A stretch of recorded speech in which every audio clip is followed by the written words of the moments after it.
बाळा, तू ज्या जखमा लपवतोस त्याच जखमांमधून तुझ्या सामर्थ्याचा जन्म होणार आहे. आजचा संघर्ष उद्याच्या यशाची तुझी पायाभरणी असणार आहे. ज्या गोष्टीमुळे तू आज स्वतःला कमजोर समजत आहेस, तीच गोष्ट उद्या तुझी सर्वात मोठी ताकद बनणार आहे. विश्वास ठेव आणि हा संदेश तू शेवटपर्यंत ऐक. होय माझ्या लेकरा, कैलासाच्या धवल शिखरांवर जिथे चराचराचे स्वामी आणि आद्यशक्ती माता पार्वती विराजमान आहेत, तिथे नेहमीच ब्रह्मांडाच्या कल्याणाचे विचारमंथन होत असते. हिमालयाच्या त्या अत्यंत शांत आणि पवित्र वातावरणात जिथे शीतल वारा आणि ध्यानाचा गहिरा निनाद दरवळत असतो, तिथे माता पार्वतीने अत्यंत कुतूहलाने आणि मातेच्या अंतःकरणाने महादेवांना एक प्रश्न विचारला. हे प्राणेश्वर, हे देवाधिदेव, आपण तर या संपूर्ण सृष्टीचे चालक आहात, पण मला सांगा, मानवी जीवनात दुःख आणि संघर्षाचे प्रमाण इतके प्रचंड का? अनेकदा मनुष्य त्याच्या परिस्थितीसमोर इतका हतबल का होतो की जगण्याची आशाच सोडून देतो? अशा परिस्थितीत माणसाने स्वतःचे मनोधैर्य कसे टिकवून ठेवावे, यावर आपण मला एखादी अशी कथा सांगा जी केवळ कोरडे ज्ञान देणारी नसून माणसाला प्रत्यक्ष कृती करण्यासाठी आणि संकटातून मार्ग काढण्यासाठी प्रेरित करेल. तेव्हा भगवान शंकरांनी मंद स्मित हास्य केले. त्यांच्या कपाळावरील चंद्रकोर अधिकच चमकू लागली आणि त्यांनी एका अशा महापुरुषाची कथा सांगायला सुरुवात केली, ज्याने आपल्या दुर्दम्य इच्छाशक्तीच्या जोरावर नशिबाचे चक्र पूर्णपणे फिरवून टाकले. महादेवांनी सांगायला सुरुवात केली. खूप वर्षापूर्वी आर्यावर्तात एक अत्यंत वैभवशाली आणि शक्तिशाली राज्य होते. त्या राज्याचा विस्तार 4 दिशांना पसरलेला होता. तिथली प्रजा सुखी आणि संपन्न होती. पण त्या राज्याच्या राजवाड्यात मात्र एक वेगळीच चिंता सतावत होती. त्या राज्याच्या युवराजाच्या नशिबात जन्मापासूनच एक मोठी उणीव किंवा ज्याला आपण कमतरता म्हणतो ती लिहिलेली होती. त्या राजपुत्राचे नाव होते विक्रम. विक्रम हा दिसायला अत्यंत बुद्धिमान आणि तेजस्वी, पण त्याच्या एका पायात जन्मताच एक गंभीर दोष होता, ज्यामुळे तो चालताना अडखळायचा. त्या काळातील समाज आणि राजवाड्याचा नियम असा होता की राजा म्हणजे केवळ बुद्धिमान असून चालत नाही, तर तो एक महान योद्धा आणि शारीरिकदृष्ट्या परिपूर्ण असणे अनिवार्य मानले जात असे. विक्रमाच्या वडिलांना म्हणजेच राजाला नेहमी हीच भीती वाटायची की माझा हा मुलगा राज्याचा एवढा मोठा डोलारा कसा सांभाळणार. राजवाड्यातील लोक, सेनापती आणि अगदी सामान्य प्रजासुद्धा विक्रमाकडे दयेच्या किंवा उपहासाच्या नजरेने पाहत असे. एकदा राजवाड्यात एक भव्य स्पर्धा आयोजित करण्यात आली होती, ज्यामध्ये सर्व राजपुत्रांना त्यांच्या शारीरिक क्षमतेचे आणि युद्धकलेचे प्रदर्शन करायचे होते. विक्रमाची इच्छा असूनही त्याला या स्पर्धेत भाग घेण्यापासून रोखण्यात आले. राजाने त्याला स्पष्ट सांगितले की तुझा पराभव पाहून आणि मला राज्याला मान खाली घालावी लागेल. लोकांच्या कुजबुजीने विक्रमाचे हृदय तिळतिळ तुटत होते, पण त्याच क्षणी त्याच्या मनात एक आग धगधगू लागली. त्याने ठरवले की शरीर हे केवळ एक साधन आहे आणि खरी शक्ती ही माणसाच्या हाडामासात नसून त्याच्या आतून मनात येत असते. त्याने कोणालाही न सांगता राजवाडा सोडला आणि घनदाट जंगलात एका अशा गुरूंचा शोध घेण्याचे ठरवले, जे त्याला केवळ शस्त्रविद्या नाही तर मनशक्तीवर नियंत्रण मिळवायला शिकतील. भटकंती करत असताना त्याला एक वृद्ध पण तेजस्वी गुरुजी भेटले. विक्रमाने आपली सर्व व्यथा त्यांच्यासमोर मांडली. गुरूंनी त्याच्याकडे पाहिले आणि पहिला धडा हा दिला की जोपर्यंत तू स्वतःला अपंग मानतोस तोपर्यंत हे संपूर्ण जग तुला अपंगच मानणार. ज्या दिवशी तू स्वतःला एक अपराजित योद्धा म्हणून स्वीकारशील, त्या दिवशी तुझ्या पायाचा दोष तुझी सर्वात मोठी ताकद बनणार आहे. विक्रमाने गुरूंच्या आश्रयात राहून कठोर साधना सुरू केली. सुरुवातीला त्याला साधे उभे राहणेही कठीण जात होते. धनुर्विद्या शिकताना तो अनेकदा जमिनीवर पडायचा. त्याच्या गुडघ्यातून आणि हातातून रक्त यायचे, पण त्याने कधीही कोणतीही तक्रार केली नाही. त्याने आपल्या एका पायाची उणीव भरून काढण्यासाठी आपल्या हाताची आणि खांद्यांची ताकद इतकी वाढवली की तो धनुष्यातून एकाच वेळी 5 बाण अत्यंत अचूकपणे सोडू लागला. त्याने घोड्यावर स्वार होण्याच्या अशा अनोख्या पद्धती शोधून काढल्या, ज्यामध्ये पायाचा वापर अत्यंत कमी आणि शरीराच्या संतुलनाचा वापर जास्त होता.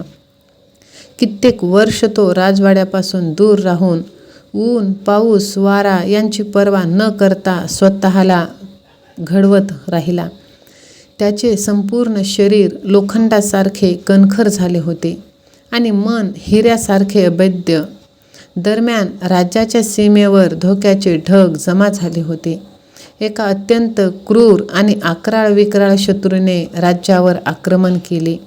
राजा आता वृद्ध झाला होता आणि राज्याचे सैन्य शत्रूच्या अफाट ताकदीसमोर आणि नवीन युद्धतंत्रासमोर हतबल झाले होते. शत्रू सैन्याने राज्याच्या वेशीपर्यंत धडक मारली होती. राजवाड्यात भयावह शांतता पसरली. राजाने आपली हार स्वीकारली होती. अशा प्रसंगी, कठीण प्रसंगी, जेव्हा सर्व आशा संपुष्टात आल्या होत्या, तेव्हा अचानक एक घोडस्वार वेगाने शत्रूच्या सैन्यात घुसला. तो दुसरा कोणी नसून विक्रम होता. विक्रमने रणांगणात प्रवेश करताच एक वेगळीच ऊर्जा निर्माण झाली. शत्रूचे सैनिक त्याला अडवायला आले, पण विक्रमच्या हातातील धनुष्यातून सुटणारे बाण विजेसारखे शत्रूचे रक्षण कवच भेदत होते. त्याला चालताना अडचण येत होती, पण घोड्यावर बसलेला विक्रम जणू काही स्वर्गातील इंद्रच भासत होता. त्याची जीवनशैली इतकी वेगळी होती की शत्रूच्या सेनापतीला काहीच समजले नाही. विक्रमने युद्धाच्या मैदानात केवळ शारीरिक ताकद वापरली नाही, तर गुरूंनी शिकवलेल्या रणनीतीचा सुद्धा वापर केला. त्याने शत्रूला अशा जागी घेरले जिथे त्यांची प्रचंड संख्या असूनही ते काहीच करू शकत नव्हते. त्याने शत्रूच्या सेनापतीला द्वंद्व युद्धासाठी आव्हान दिले आणि आपल्या अफाट बाणविद्येच्या जोरावर त्याला गुडघे टेकण्यास भाग पाडले. जेव्हा युद्ध संपले आणि विक्रमाने विजय मिळवला, तेव्हा संपूर्ण राज्याला धक्का बसला. ज्याला ते कालपर्यंत दुर्बल आणि निकामी समजत होते, तोच आज त्यांच्या राज्याचा तारणहार आणि रक्षक बनला होता. प्रजेच्या डोळ्यात अभिमान होता आणि राजाच्या डोळ्यात पश्चातापाचे अश्रू होते. महादेव पुढे म्हणाले, हे पार्वती, या कथेचे सर्वात मोठे सार हेच की माणसाच्या शारीरिक किंवा परिस्थितीच्या मर्यादा त्याच्या आत्म्याच्या शक्तीला कधीच रोखू शकत नाही. विक्रमने त्याच्या दोषाला लपवले नाही किंवा त्याचे रडगाणेही गायले नाही, तर त्याने त्याच्या दोषाला आपले सर्वात मोठे शस्त्र बनवले. त्याने जगाला हे दाखवून दिले की परिस्थिती कितीही विपरीत असली, नशिबाचे दान कितीही उलटे असले, तरी जर मनात अढळ जिद्द असेल तर माणूस शून्यातून विश्व निर्माण करू शकतो. मनुष्याला अनेकदा आयुष्यात वाटते की त्याच्याकडे साधनांची कमतरता आहे, त्याच्याकडे पुरेसा पैसा नाही, पाठबळ नाही किंवा त्याचे नशीबच खराब आहे. पण नशीब हे कधीही हातांच्या रेषांमध्ये नसते, ते कपाळावरील घामात आणि मनगटातील कष्टात असते. भगवान शंकर पुढे म्हणाले की हे देवी, जो माणूस स्वतःच्या मर्यादांना हसत स्वीकारतो आणि त्यावर मात करण्यासाठी दिवसाची रात्र करतो, त्याला केवळ निसर्गच नाही तर प्रत्यक्षात देवही साथ देतात. ही सृष्टी केवळ त्यांनाच सन्मान देते जे स्वतःचा सन्मान करायला शिकतात आणि जे स्वतःच्या अस्मितेसाठी संघर्ष करतात. कष्टाची परिसीमा आणि ध्येयाप्रती असलेली एकाग्र निष्ठा माणसाला एका सामान्य जीवापासून महापुरुषाच्या स्तरापर्यंत घेऊन जात असते. म्हणूनच जेव्हा कधी तुला असे वाटेल की सृष्टीतील एखादा जीव संकटात आहे, निराश आहे आणि तो हार मानण्याच्या उंबरठ्यावर आहे, तेव्हा त्यालाही विक्रमाची आठवण करून द्यावी. त्याला सांगावे की तुझा जन्म केवळ श्वास घेण्यासाठी आणि मरण पाण्यासाठी झालेला नाही, तर तुझा जन्म इतिहास घडवण्यासाठी आणि येणाऱ्या पिढ्यांना प्रेरणा देण्यासाठी झालेला आहे. पार्वती, तू विचारलेस की दुःख का आहे, तर त्याचे उत्तर हेच आहे की दुःख हे माणसाला त्याच्या आंतरिक अफाट शक्तीची जाणीव करून देण्यासाठी येणारी एक परीक्षा आहे. जर जगात अंधारच नसता तर प्रकाशाचे महत्त्व कुणालाच समजले नसते. सोन्याला जेव्हा अग्नीतून तावून सुलाखून काढले जाते तेव्हाच त्याचे तेज उजळून निघते. त्याचप्रमाणे जर जीवनात अपयश नसते तर यशाचा आनंद आणि त्यामागील परिश्रमाचे पवित्र मूल्य कधीच समजले नसते.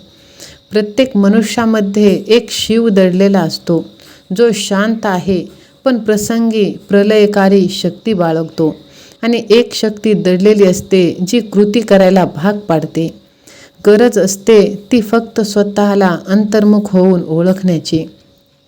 जो स्वतःला ओळखतो, जो स्वतःच्या दुर्बलतेवर रडण्यापेक्षा स्वतःच्या सबलतेवर लक्ष केंद्रित करतो, तोच या काळच्या अथांग छातीवर आपला अभेद्य पाऊलखुणा उमटवू शकतो. आणि विक्रमाने हेच केले. त्याने जगाचे विषारी टोमणे ऐकण्यापेक्षा स्वतःच्या अंतर्मनाचा, गुरूंच्या मार्गदर्शनाचा आवाज ऐकला. त्याने आपल्या अशक्तपणाचे भांडवल न करता त्याला आपली ओळख बनवली. आणि हीच खरी प्रेरणा आहे जी प्रत्येक युगात, प्रत्येक काळात माणसाला मार्गदर्शन करत राहणार. जोपर्यंत सूर्य आणि चंद्र आहेत तोपर्यंत कष्टाचे आणि जिद्दीचे महत्त्व कधीच कमी होणार नाही. महादेवांनी सांगितलेली ही गहन आणि प्रेरणादायी कथा ऐकून माता पार्वतीचे डोळे आनंदाने चमकले. तिला समजले की जीवनातील प्रत्येक अडथळा हा खरं तर एक नवीन संधी घेऊन येत असतो आणि दुःख हे ईश्वराचे वरदान असते, जे आपल्याला अधिक परिपक्व करते. ही कथा आजही प्रत्येक व्यक्तीला हेच सांगते की उठा, जागे व्हा आणि जोपर्यंत तुमचे ध्येय प्राप्त होत नाही तोपर्यंत थांबू नका. संकटे ही पर्वतप्राय असू शकतात, ती तुम्हाला वाकवण्याचा प्रयत्न करू शकतील, पण तुमच्यातील वज्रासारखी जिद्द ही त्या पर्वतालाही फोडून रस्ता निर्माण करण्याचे सामर्थ्य ठेवते. जीवनाचे युद्ध हे मैदानावर जिंकण्याआधी मनात जिंकावे लागते आणि ज्याने मनावर विजय मिळवला त्याला संपूर्ण ब्रह्मांड जिंकण्यापासून कोणीही रोखू शकत नाही. स्वामी भक्तांनो, जर तुम्हालाही हा व्हिडिओ थोडासाही मनाला भावला असेल तर व्हिडिओला लाईक, शेअर, सबस्क्राईब करा आणि जास्तीत जास्त लोकांपर्यंत हा संदेश तुम्ही शेअर करा. होय मित्रांनो, आपल्या प्रत्येकाच्या आयुष्यात काही ना काही कमजोरी असते. कधी आत्मविश्वासाची, कधी आर्थिक अडचणी, कधी शिक्षणाचा अभाव, तर कधी भावनिक वेदना. पण तुम्हाला माहीत आहे का, ह्याच कमजोरी आपल्या आयुष्याला एक नवीन दिशा देतात. जीवनात यशस्वी लोक ते नसतात ज्यांच्याकडे कोणतीही कमतरता नाही, तर ते असतात जे आपल्या कमतरतांना स्वीकारतात आणि त्यांना ताकदीत रूपांतर करतात. म्हणूनच तुमची कमजोरीच तुमची ताकद बनते. त्यासाठीच तुम्ही रडत बसू नका. मित्रांनो, तुम्हाला मागे जी खेचणारी गोष्ट आहे ती तुम्हाला अपयशाची भीती, गरिबी, अडचणी ह्या सर्व गोष्टी नकारात्मक आहेत. त्या तुम्हाला अधिक मजबूत आणि सजग बनवण्यासाठी येतात. कमजोरी ही अडथळा नाही, तर ती एक संधी आहे. पहिली पायरी तुम्हाला करायची आहे म्हणजे आपल्या कमजोरीला स्वीकारायचं. जेव्हा आपण तिला नाकारतो तेव्हा ती अधिक मोठी समस्या बनते, पण जेव्हा आपण तिला स्वीकारतो तेव्हा बदलाची प्रक्रिया होत असते. मित्रांनो, प्रत्येक कमजोरी आपल्याला काहीतरी नवीन शिकवते. अपयश आपल्याला अनुभव देते आणि अनुभव आपल्याला यशाच्या जवळ नेतो. संघर्षातूनच जिद्द निर्माण होते. जे लोक अडचणीवर मात करतात तेच आयुष्यात मोठे यश प्राप्त करत असतात. ज्यांनी दुःख अनुभवले आहे ते इतरांच्या भावनांना अधिक चांगल्या प्रकारे समजू शकतात. हीच त्यांची खरी ताकद आहे. स्वामी भक्तांनो, पहा, अनेक यशस्वी व्यक्तींना अत्यंत गरिबीतून प्रवास सुरू केला आणि त्यांनी त्या परिस्थितीला हार मानली नाही. त्यांच्या संघर्षाचे त्याने यशस्वी बनवले आहे. पहा, अपयश हे यशाचे पहिले पाऊल. प्रत्येक अपयश आपल्याला पुढील प्रयत्नासाठी अधिक सक्षम बनवते. ज्या गोष्टीची आपल्याला सर्वात जास्त भीती वाटते त्याच्यावर मात केल्यावरच ती आपली सर्वात मोठी ताकद बनते. त्यासाठीच स्वतःला ओळखा, आपल्या कमतरता प्रामाणिकपणे ओळखा, सकारात्मक विचार ठेवा, नकारात्मक विचारांना दूर ठेवा. लहान लहान पावले उचला. आपल्या आयुष्यातील बदलासाठी छोटे छोटे प्रयत्न सुरू ठेवा आणि सतत प्रयत्न करत राहा. संयम ठेवा, सातत्य ठेवा. सर्वात महत्त्वाचं म्हणजे स्वतःवर विश्वास ठेवणे. स्वतःचा आत्मविश्वास हीच सर्वात मोठी ताकद आहे. म्हणूनच देव कधीही तुमच्यावर तुमच्या क्षमतेपेक्षा जास्त ओझे टाकणार नाही. जिथे विश्वास असतो तिथे मार्ग नक्कीच सापडतो. जर तुम्ही सहमत असाल तर स्वामी सेवा आणि मी असे टाईप करा आणि हा संदेश जास्तीत जास्त लोकांपर्यंत तुम्ही पाठवा. प्रत्येक अडचण ही देवाने दिलेली परीक्षा असते. या परीक्षामधून आपण अधिक मजबूत आणि परिपक्व बनत असतो. विश्वास, प्रार्थना, सकारात्मकता यामुळे मनाला शांतता मिळते आणि आपण कोणत्याही परिस्थितीला सामोरे जाण्याची ताकद प्राप्त करत असतो. होय मित्रांनो, तुमची कमजोरी तुमची मर्यादा नाही, तर तुमच्या यशाची सुरुवात आहे. तिला स्वीकारा, तिच्यावर काम करा, तिला तुमची सर्वात मोठी ताकद बना. आजपासून स्वतःला कमी समजणे थांबवा. आत्मविश्वासाने पुढे चला. तुमच्या आयुष्यातील प्रत्येक संघर्ष तुम्हाला अधिक मजबूत बनवत आहे.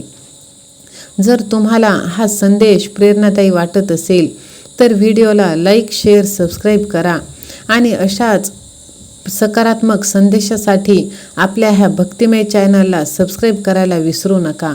आणि हा संदेश तुम्ही जास्तीत जास्त लोकांना शेअर करा.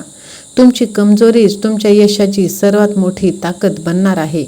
म्हणून तुम्ही हार मानू नका. आयुष्य हे आनंदाने भरभरून जगा.